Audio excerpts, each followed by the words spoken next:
So when the founding fathers were wanting to make America, when they wanted to create America, they knew that they wanted certain things. They wanted no kings, they wanted the Articles of Confederation, they wanted representation, and they wanted state constitutions. So when America was first being made, the founding fathers knew they wanted no kings.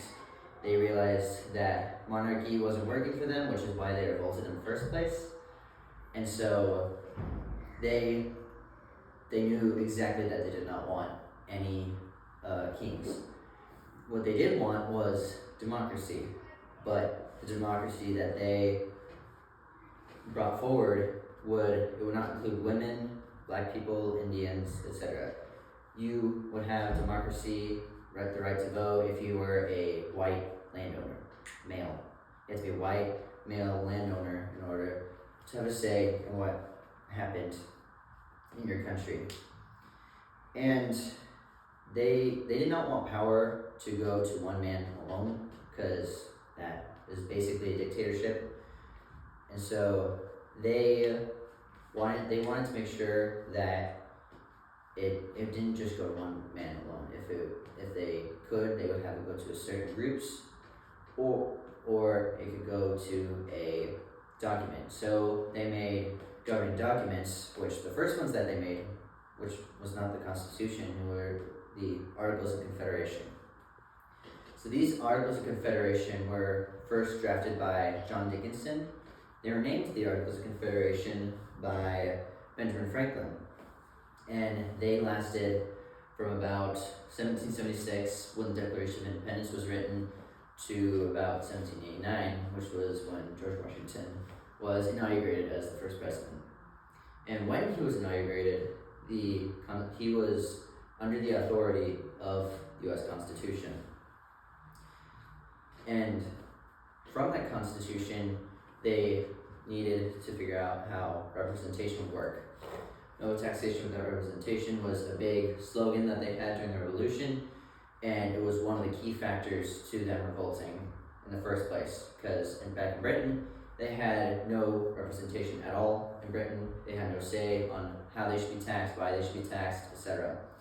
And so what they did was they had each state have one vote in what was going on, but the heavily populated states did not appreciate that, because they felt that since they have more people in their states, that they should have more of a say in what laws should be put out and whatnot.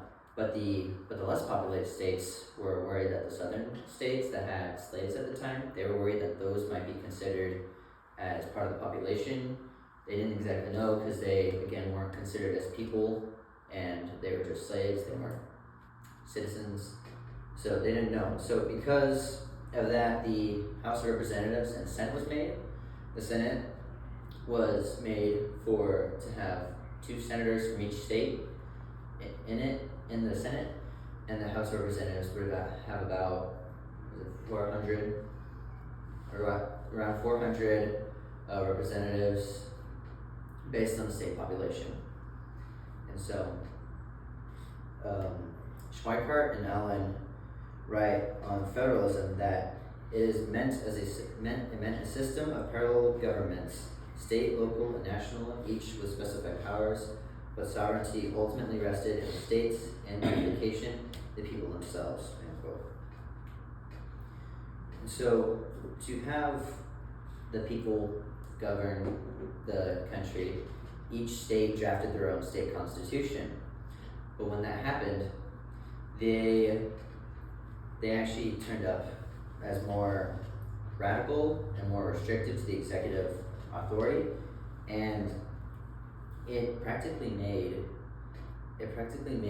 the executive branch and the judicial branch of each state as smaller parts of the legislative branch, since so much authority was given to the people in the legislative on how to make laws and so on.